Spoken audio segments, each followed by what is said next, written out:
what time of you kind of needed in it? Nah, it's alright. It's fine. You know, John and Saunders will look after training tonight, and that's fine then. they do a great job here. They do a great job along with Blackie, who's our goalie coach and overall mentor. Has been such a young management team, you know. So well, that's actually what I asked Andy Graham there, because I was up at Alloa last week. I asked him how much, and I didn't want to obviously thingy him for the job he's doing, or whatever, but how much does he sort of depend on a backroom staff? How much would you say you probably do depend? We'll just segue straight into it. This is all right. Massively, massively, and I think it's a very good blend. You know, we've got Blackie, who's in his mid-50s. Well, he's not really; he's only 50. We've got John and Saunders, who have both coached and played at elite, well, especially Saunders playing at elite level, and in a sense having a Scotland cap, and he brings that real knowledge and experience. And John's coaching ethos is excellent. Everything that he does for us on the grass is exceptional. The boys will tell you that. The people around the club will tell you that. And then it's up to me to try and bring players in the door. And I always say, I bring the players in, but these guys have got to keep them here, because of the work that they do on the grass with them, day in, day out. And it's a good blend. It's enjoyable, being young, being enthusiastic about the game together.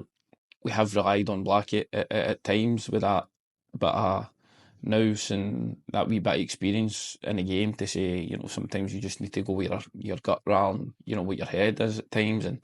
And it's worked to an extent, and it's got us to where we are today, Has it put a few grey hairs in your head though already coming into the job? It certainly has. Absolutely. I think, ironically, you're going for a haircut now and you'll say, mate, cut the greys out, And I've had the same with the hairline, by the way, mate. My drink, I've grown it forward, of course. No, I think it's an enjoyable time, it's an enjoyable thing. It's something that you've been passionate about for a long time. And to get the opportunity to be at a club like this, to go and progress in your career was great, and we love it here. So it's something we're thankful for. But yes, it's certainly having a downward spiral effect on my looks, Well, I was going to say that this is actually the furthest down the pyramid I've come already, even though it certainly doesn't feel like it. By the way, I mean this is better than, well, as I said to you before, it's probably better than any wee sort of setup we've had so far. I mean, I was saying to the chairman there, you could literally be in here all day and look through everything. I mean, you're in there as well, of course, in cartoon form, and we're hoping to get a proper photo around here soon. But I remember looking at the league table, because, of course, I've gotten quite into the juniors now ever since doing John at Shots, and I was there looking, I'm saying, right, Arthur, they'll win the league. Rugby Glencairn, good second, good to see them challenging. And then I remember looking back a few weeks later and thinking, where the Kilwinning Rangers come from? Where did you come from? How has this happened? I think the thing that it's been has been where we just found a consistency.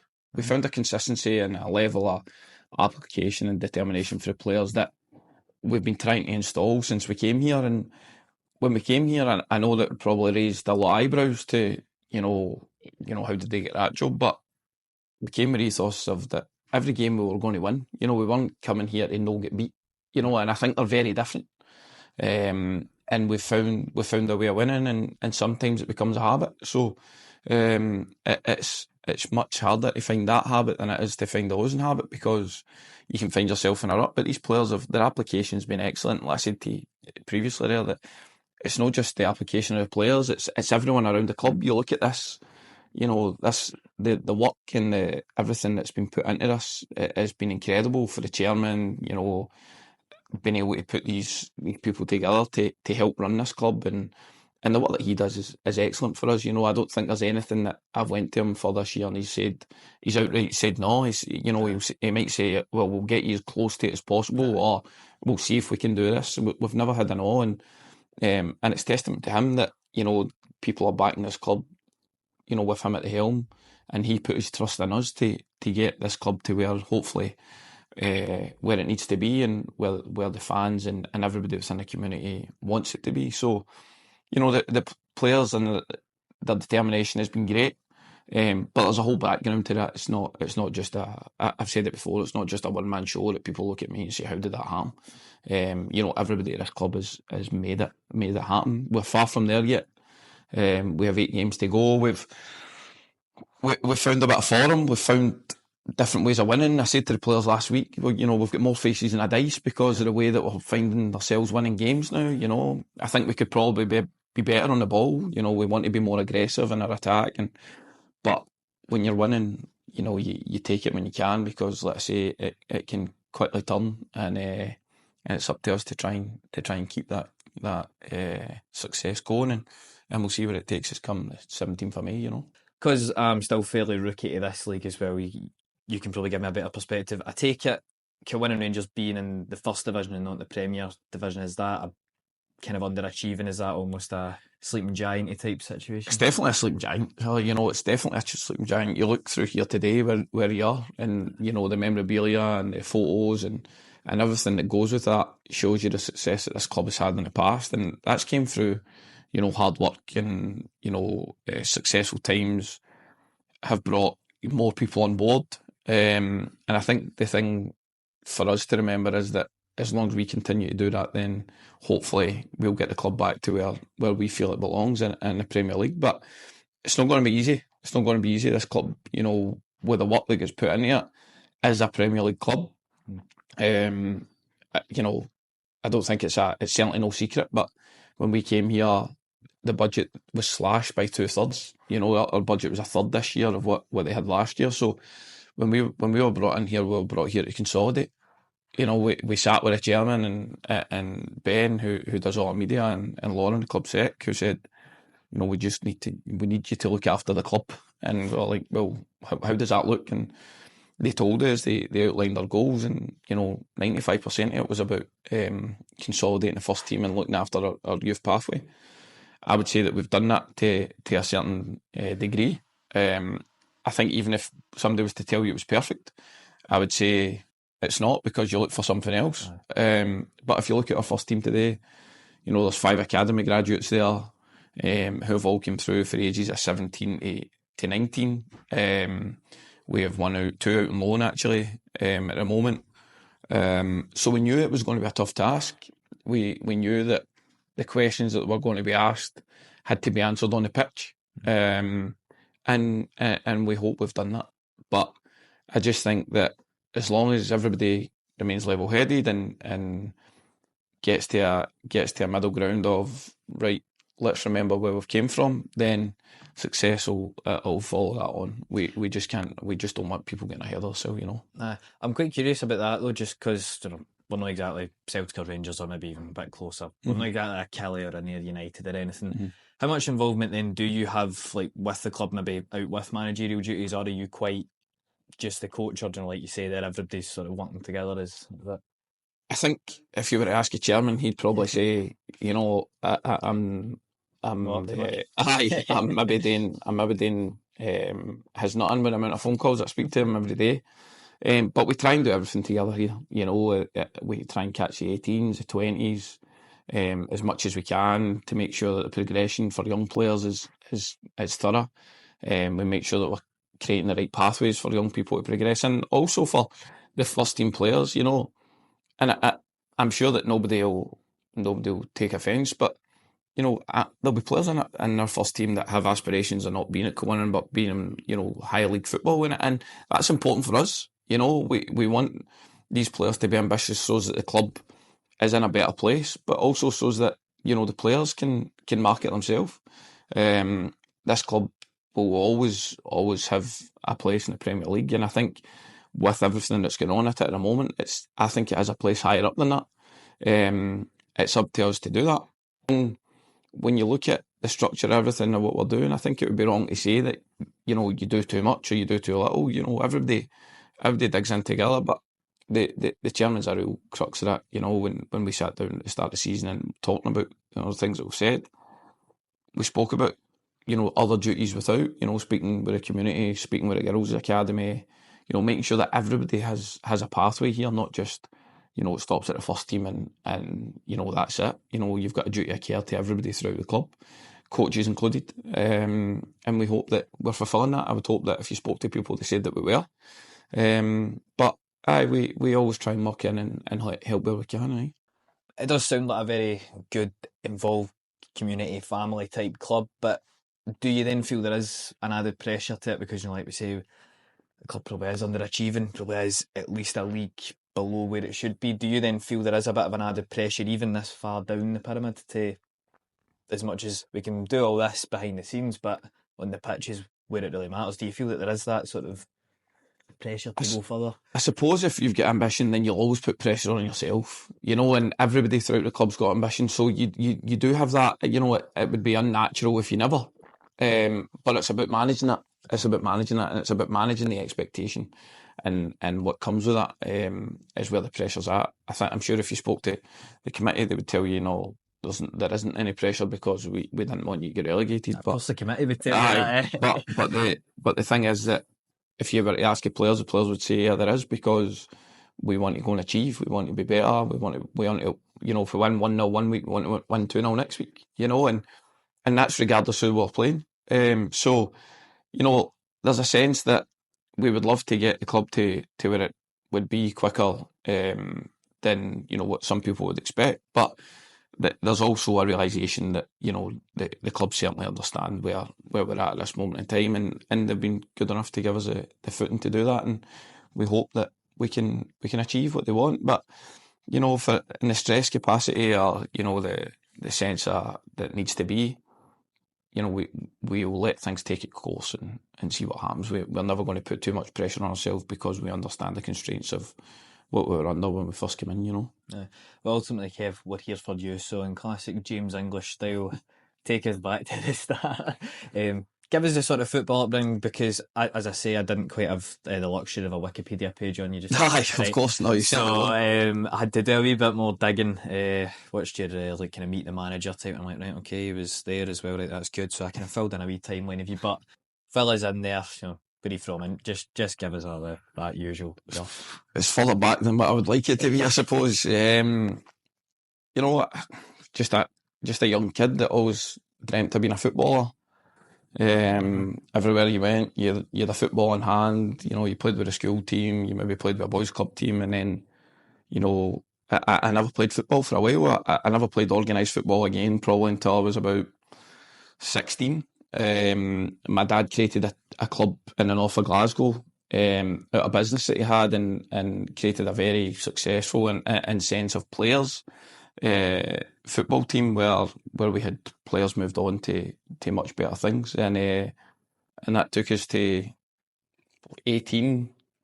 I went into Queen's Park for a few months. Then, you know, you dot about at Gala and back up the road, and then ultimately I ended up at Nielsen Juniors, you know, and Andy Whiteford signed me there and says to me, you know, would you come and play? And I said aye, and that was it. I just kind of went from there. You know, went for Nielsen, went to Maryhill, left Maryhill, went to Perthshire. My dad took over at Petershill, went in there for a month or two, and then just kind of dotted about. No, I wouldn't say it was a extravagant or luxury playing career, but football was always a thing that was at my heart. It was always the interest, you know. On a Saturday night, you were in the house watching Match of the Day, you know, regardless of whether I was 12 or whether I was 22, you know. It was something that was always at my heart. And then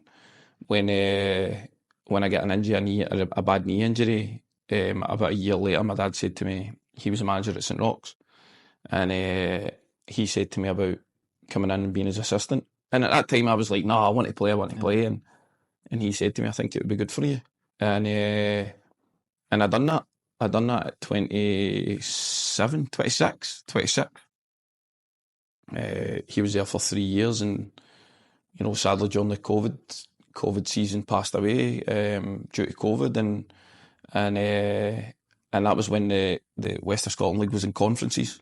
Yeah. So I then took from August onwards, when I got admitted to hospital with COVID, I then took the team forward myself, along with Andy Cameron at St Roch's. And, you know, don't get me wrong, it was tough. It was tough knowing, you know, that somebody who is so dear to you is in hospital. But, you know, I knew that he would always tell me to go and get the job done, and I was proud of what we achieved at St Roch's. You know, we our remit, or his remit, that we managed to carry out was to get St Roch's into the Championship, the league that they're in today, for the new restructure, and that was it. But when that season ended, I felt that there was it was probably time to move on. As much as, you know, if somebody offered me the job, I'd maybe have said aye, you know, but it was probably the right time to move on, and the club had decided that anyway. The club, you know, said that they were going a different direction, and fair enough. So that was it, you know, and that was the start of my managerial career. No, probably not in the circumstances you want it to happen, but you know, it's been a good thing football wise, and you know, I think about my dad every day when I talk about football and being in management. But you know, if it wasn't for him, I wouldn't be sitting here today and managing this club, having ambitions to go and win things. So that was it. And for then on in, I went for St Roch's to what was Rossvale at the time. Yeah. We got an opportunity there again, a club that was needing help. They never had any players.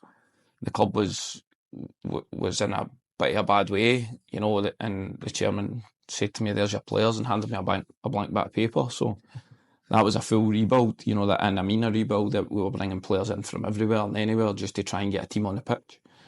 And then we'd done that myself. I brought Blackie in as soon as I got a chance to do that. I brought Blackie in because I knew I needed that bit of experience behind me, somebody that I could trust. And then and John was at Petershill at the time, and Stephen had just finished playing. So about 5 or 6 months into, about 5 months into being at Rossvale in November, John had left Petershill, and I made it my number one priority to get him, and then everything flourished. Stephen Saunders came in on the back of that, and we've just kind of, you know, went from strength to strength, I would say, from where we started, because we're all ambitious people, you know. And the thing at Rossvale was that, again, people would say, you never done it, you know, what was the pressure like there, because this was a club that had nothing, and you know, they didn't want relegated and things like that. And the ultimate thing was, we actually ended up only getting relegated by 1 point at the very end of the season from when they started. And then you go through a whole turmoil again where, you know, you get a phone call to say, "Listen, the club's finished." Aye. And you're like, "What do you mean the club's finished?" We've not got any funding, we've not got any money, we're not paying players again, you know, and it was left up to us, you know. John and Saunders and Blackie and I sat around a table and says, "Right, what do we do?" So we phoned Dom, the chairman, and says, "Right, let's try and sort this. Let's sort this, because we're already started planning for next year, and we've got players to buy in already." And you've got to remember that these players that we were asking to buy in at this level were buying them for nothing. Not a penny, not getting, not a single expense, nothing. And they did, and you know, we rallied together. We Dom, the chairman, and the committee at now Caledonian Locos. We managed to get a team on the pitch that I would say was exciting to watch. The calibre of player that we had in it was exceptional for what we were doing, in the sense of not paying players. And we managed to finish fourth, you know, in a season where I probably felt we should have got promoted. It was probably a wee bit disheartening that we never. But being able to deal with those financial constraints and trying to attract certain calibre of players, and it was a big learning curve for us, you know, and for us all, not just me, you know, for John, Stephen, Blackie, you know, the committee at Cal Locals. And we're also thankful for that opportunity, because, again, if it wasn't for them allowing us that opportunity and us buying into what they were doing, then it wouldn't have got us to here. So it's been a bit of a roller coaster to get us where we are. And like I say, maybe not the most illustrious of calibre that you've had on, but it's certainly been tasking, and it's certainly been had its ups and downs, shall we say. Okay, who cares about how illustrious it is? You know, it's easy enough when you've got like a Dick Campbell, for example, and you just go through his Wikipedia and go, right, I'll ask him, Of course. ask him that. But I mean, I didn't actually have to ask him about very much right enough, because he just told me in the one breath, I think. But what actually happened though at Rossvale and Cali Locos, is it now? Like, what actually happened there? Because you've got Rossvale down in the tier 9, tier 10, So whatever. What? effectively Rossvale Academy, who the Rossvale first team were using their name at that point. I'm sure of what my bare understanding of it was that Rossvale Academy then wanted to put a team into the league, right? So you couldn't have two Rossvale teams. So they kind of pulled the name away. The guy Ian Gray pulled the name away. I think something round about that. It was a bit muddy. And then they had to go and try and, sort something else out. And then there was a bit of this thing they were going to call themselves Glasgow Caledonian, and then there was a thing with Inverness where they're like, no, you can't be called Caledonian Thistle. University as well, by the way. Well, they were going to be called Caledonian Thistle, and it was like, Inverness have got a thing where you can't, we don't really want you called that because that's our slogan, and so the club done a great work to try and get to where they were, and fair play to them, they're still going to this day and still doing the same things, and they put a lot of work into it, but it was a tough time because you don't know whether you're coming or going, and your managerial credibility is probably on the line as well, because you're asking these players to kind of trust what you're doing, and you're hoping it doesn't falter on the last hurdles, and these boys are without clubs and everything else getting into the new season. But the work that was done there was great for us to go and do what we done, and again help me in my managerial career. Are they Springburn, Silverburn? They're based at Petershill. They're based at Petershill, so themselves in Petershill Groundshire. Right. And again, the costings of that to train there and things like that were just like astronomical, completely astronomical. But they done it, we done it, and it was a good time. I still speak to some of the players that we had there, and I'm sure we will continue for however long. But it was a very, very tight knit group that was enjoyable to work with. Some great times together, some good fun times together. It's a memory you look back on fondly, and hopefully you can recreate that and better it, here and wherever else it may take it. I know it's a bit of a cliche, to say, he knows the league, he knows the club, but given your sort of experience, clearly as a player in the juniors and now as a coach, has that given you a bit of an edge when coming in here, given recruitment and sort of knowing how to set a team up at this level as well? Would you say that you've gained an advantage of it, knowing the league? I don't know about advantage. I don't know about advantage, but it certainly set us in a good stead under the constraints that we were coming into, and the club made that clear to us that that there was going to be, and we had to try and work within it, and it probably gave us an edge in the sense of getting the job. It probably helped us get the trust of the chairman and the committee to what they were trying to achieve, and us being able to carry that out. But coming through the lower leagues and having good friends throughout the junior game, it certainly helped. But having an understanding of players and having, shall we say, an eye for a player in the sense of coming from lower leagues and wanting to step up, and maybe younger players coming through, the ethos of this club is to try and bring younger players through. So that it certainly sat us in good stead for coming here. And it'll always be, we were talking about that on the way down tonight, about we'll never move away from our principles about what we try and achieve at football clubs. And everybody talks about success, and trophies, and ultimately that's what you play for. But we always try and be person-centred in everything that we do. It's important for us that when we're signing players here, we sign people. We don't sign footballers. We sign people because we have a backing that allows us to improve footballers.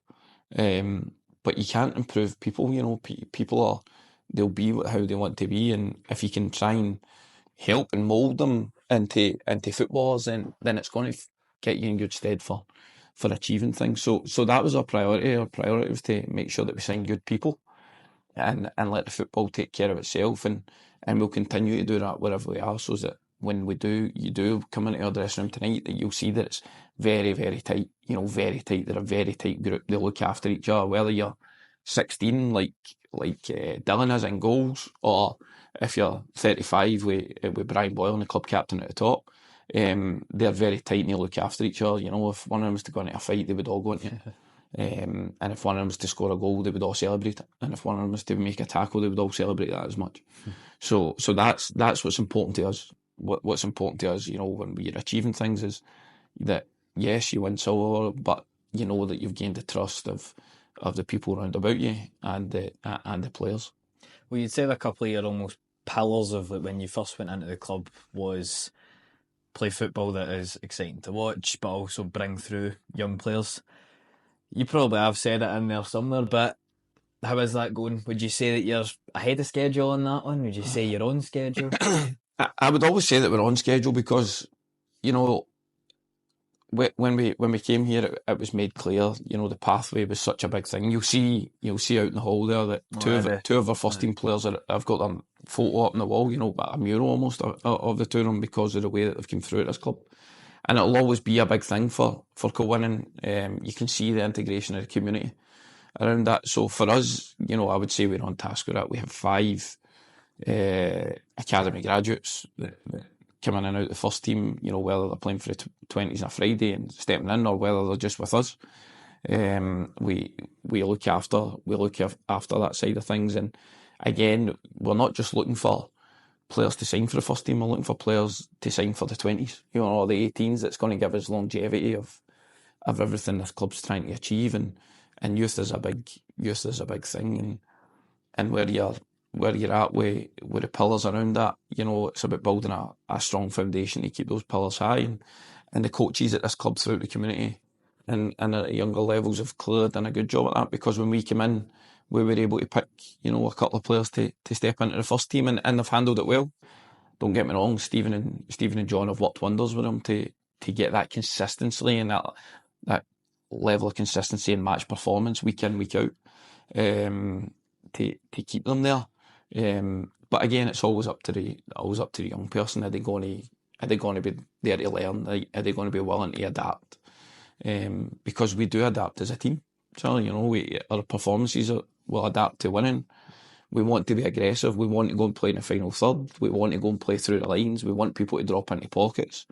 You know, I know that you'll probably have heard the cliche of, oh, you go to junior football, it gets hoofed from centre back to centre forward, and you miss out the midfield and everybody runs forward. But I would say that's probably coming out of the game a little bit now. People are looking to that what would you say, that Pep Guardiola masterclass that people are looking at on YouTube and all those things. But I prefer Sean Dyche's personally. Aye, of course. Aye, big bustly centre forward. Aye. Well, we'll certainly get more than one of them here. But you know, you have to be willing to adapt, and it's stood in good stead for where we are now, and you know, the youth pathway will play a big part in that in the future. Well, you were saying there you're speaking to Moff. I did ask him about that because he's fairly renowned for his very, you know, free-flowing modern football, one might say. So you would say that kind of extends even down a division below that. Is it maybe just, you know, with younger managers like yourselves coming into it that, you know, you maybe are getting the ball on the ground a bit more, you know, the keeper's maybe having 1 or 2 more touches than he would normally get. Is that really starting to come up the leagues now? Yeah, I would say so. I think there's ambitious young coaches at this level and young managers who would see their team playing the right way.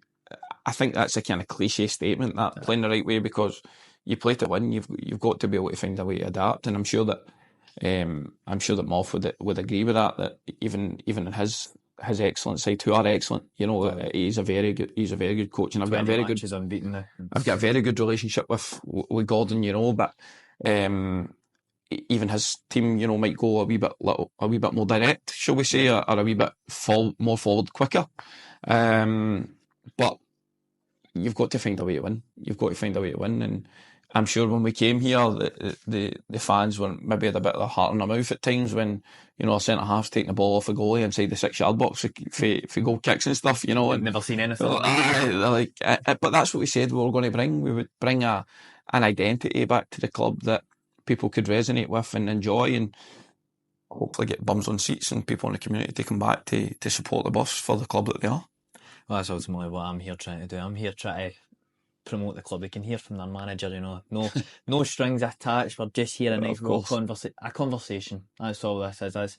That's how I like to word it. You did obviously speak about how you were essentially down in the dumps with Cali Locos, but you still managed to get to 4th. How did that season look then? Was it just quite a consistent run that got you there, or was there maybe a block when it didn't go well, and then it just like talk us through the kind of 8 months really in a bit more sort of on the park in detail then. I think probably our past experiences helped to, get us to where we were. My experience at St Roch's, grinding that team through when the manager's in the hospital.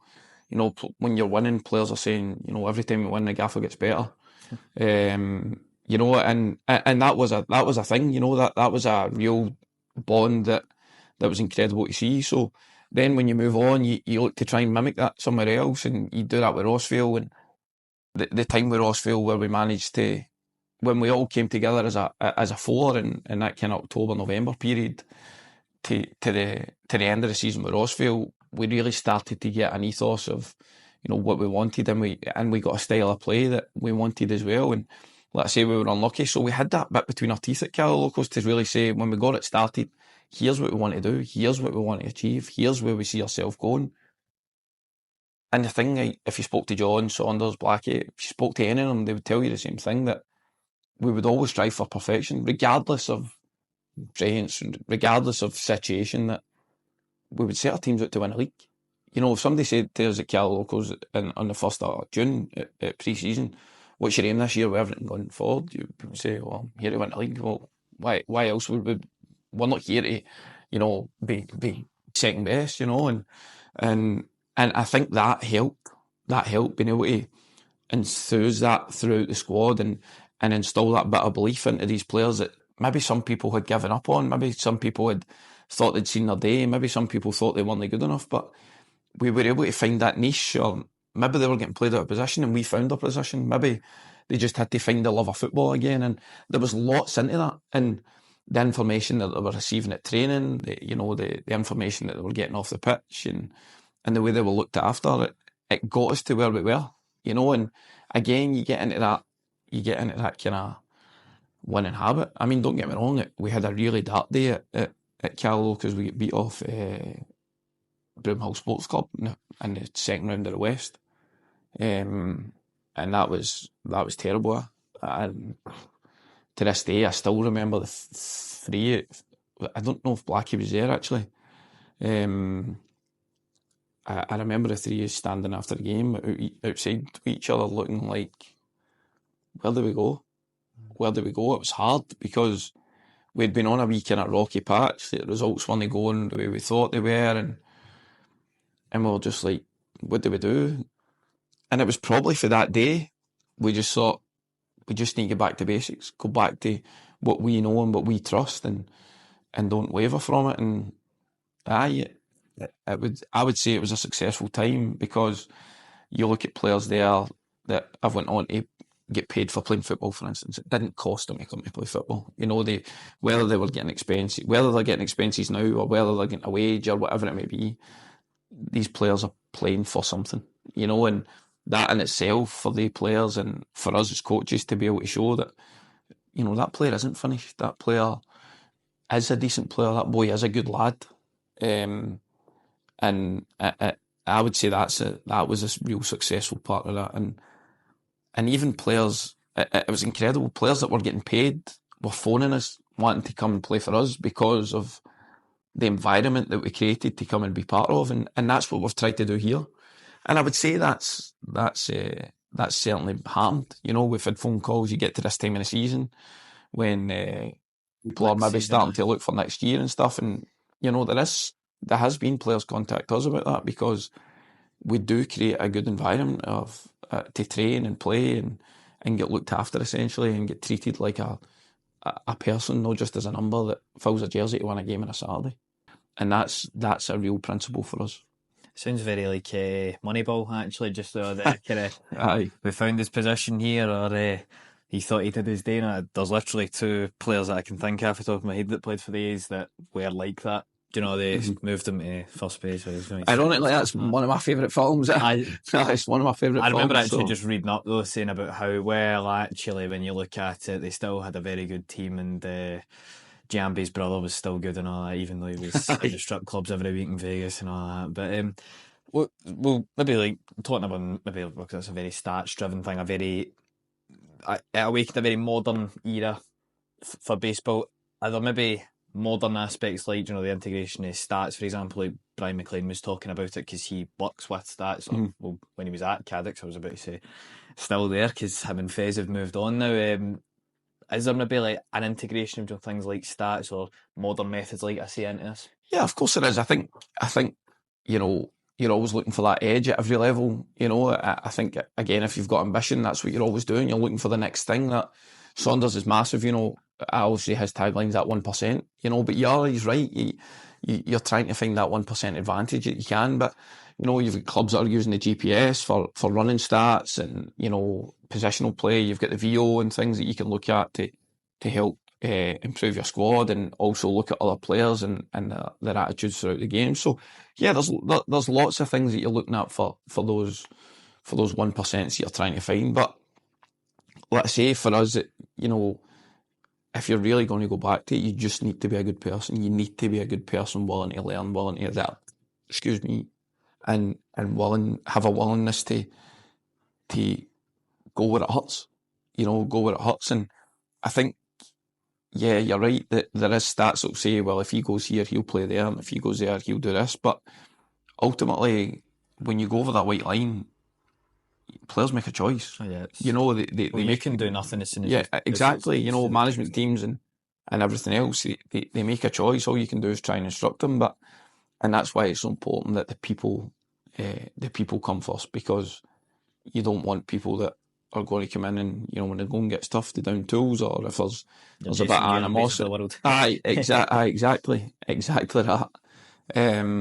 What you want is the players that we've got in that dressing room in there who are willing to run through a brick wall for you, whether it's rain, hail or snow, and have a real sense of belonging and achievement. So the players that you're looking for are first and foremost people, and that's what you look for, and then you can look at everything else behind that.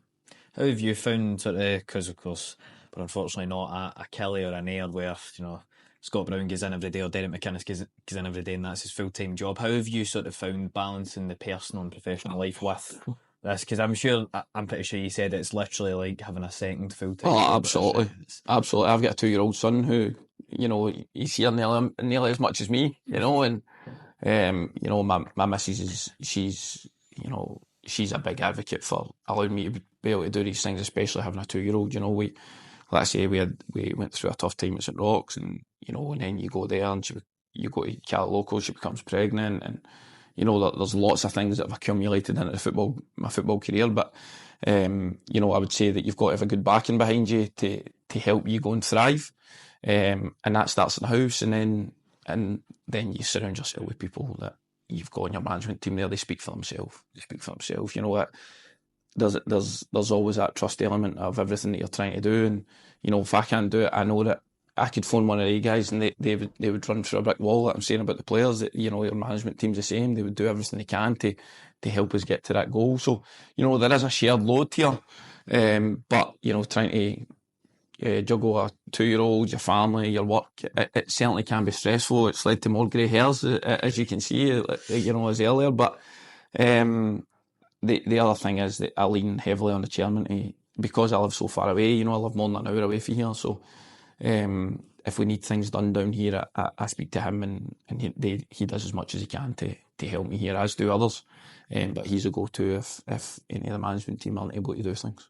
I'm really starting to think there are no tactics at this level. It's just people. Not at all. That's what you've nailed into me here. No, not at all. Not at all. There's lots of methods of winning games here. It's just about when I talk about people, they're the people that you bring in the door. But when you're talking about winning football games, you need to look at things. I've said it to you. The work that gets put into winning here on a Saturday is full time. Whether it's on the group chat, whether it's via phone calls, whether it's sending videos to each other, the work that John and Saunders and Blackie and myself go through every day just to try and get a result. It's time consuming, but you hope that the analysis that John and Saunders are doing to try and find that extra edge, that having the players in the dressing room willing to adapt their position. Can they play? Can a central midfielder play in a wide right area? Can a centre half move into central midfield if it's needed? And and there's lots and lots of work that goes into us winning on a Saturday, but you can't do that work if you don't have the right people in the building, and surrounding yourself with good people like John and Saunders and Blackie's been massive for me. And I'll always say it, you know, I don't care who asks. I'll always tell you that, you know, you're only as good as the people around you, and I've got good people around me here to help us thrive. I'm curious then, how different is the Kev that walked in, stepping in for his dad at St Roch's to now? How different are you as a manager, coach, but even just as a person in general? The truth is, and I've probably never really said this, the truth is, Charlie, I probably had to grow up faster than I did. And I mean that in all senses. You know, I was probably a naive coach, you know, just willing to listen and learn. But then you need to put it into practice quickly when you get thrown in at the deep end. But I would say that we've certainly learned a lot about me. You know, I've certainly learned a lot about myself. We've certainly learned a lot about you now, mate. I've learned a lot about myself and things that you know you're willing to do to get what you want. But again, I would just say that, you know, through experience, we would hope that we've got a bit better, and getting better in the sense of, you know, you're a better person, or, you know, you're better at management, but just an all round having a better understanding of where you want to go, what you want to do, and how you're going to get there. And having a collective idea of, you know, real ambition of what you want to do. I had to do that quickly, and it's probably helped. It's probably put a stronger head on my shoulders than I did at 26. Again, under circumstances you never really want to have, especially at that young age. But it's probably had, you know, positive effects. And you know, if you were to say about the first day that I walked in this building and to today, I would say it's been pretty big. But overall, it's just, you know, you had to grow up quickly and decide what you were doing, and probably put more of an emphasis and priority to the tasks that you want, rather than, you know, things that are getting in the road, and prioritising has been big for us. I think that is an interesting point, because if there's one thing that I've learned, that is, you know, because we look at guys kind of managerial records. Take Jim Goodwin, a manager I have never ever criticised in my life before, ever. And you know, you sort of look and you're like, right, he never actually got top six for St Mirren. He failed miserably at Aberdeen. Why would Dundee United want to touch him? We don't think about what guys are going to take away from the job, or, do you know, like, I mean, even think Tidser yesterday as well. I am sure that definitely put a few grey hairs on his head at Dunfermline, and I am sure he will probably be a few years mentally older after that experience at Dunfermline, you know, going from being a player manager at Kelty, where, I mean, to be top of the league, probably, or second in the league when he left, or whenever it was, to then just get flung into Dunfermline, who's, you know, I'm sorry to say it, I mean, it's a pretty poison chalice at the moment, a club that is a sleeping giant who has so much pressure to get back. I'm sure the next job he steps into, he's going to be a very different coach, manager, man. But I found that very interesting. You're just getting to kind of, you know, guys like yourselves on a more personal level through this, that actually you are very much a different person after every job, aren't you? And Absolutely. I'm sure you'll be a very different person when you move on from here. I think that's the thing. I think that's the thing. You know, you having that willingness to adapt, but having that willingness to learn from it. You know, you could come in and be all blasé and, you know, think that you know it all, but, you know, you're talking about Michael's situation at Dunfermline. I mean, that for me, it's crazy. You know, 11 games in, and you don't really get your chance to put a stamp on the team, because even at that point, they're maybe playing 2 games a week for 2 weeks. So, you know, that even shortens the timescale of how long he was there. And, you know, I suppose it's the thing that comes with management. It's a results-driven business. And, you know, I'm sure if things weren't going as well as what they are here, then, you know, other people might have a different opinion about what we're doing here. So, you know, it's a very opinionated party, shall we say, of management.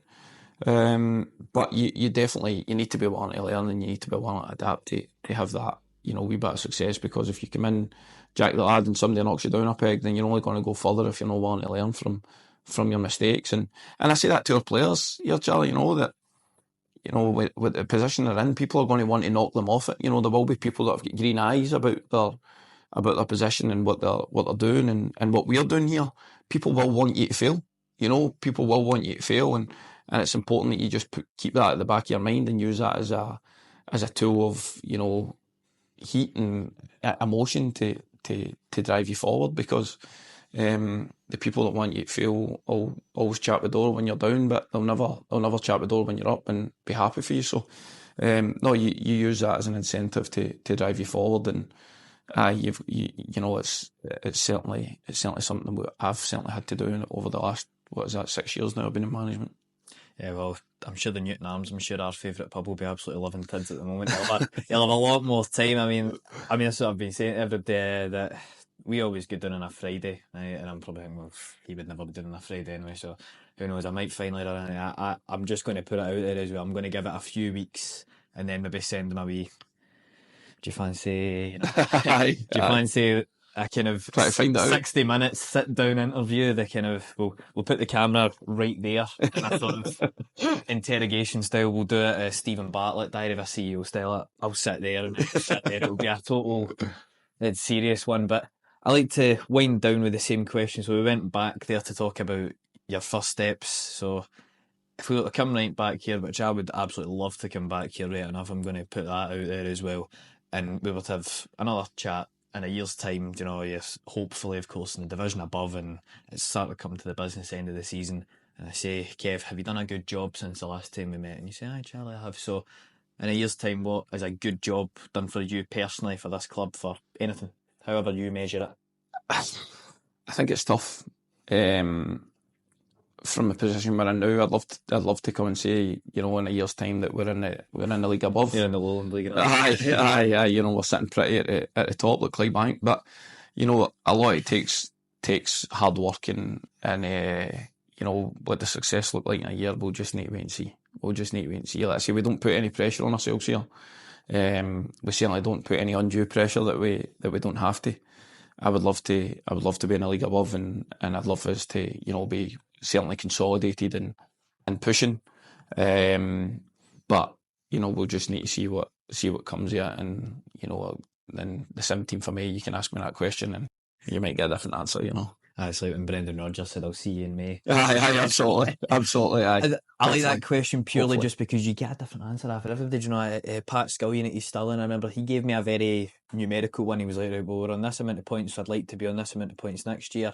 Do you know, other guy, Dick Campbell's very much won the league, very much up, and as a half Fifer, I'll say, with my dad being a Methil man, I'm thoroughly enjoying where they sit in the league right now.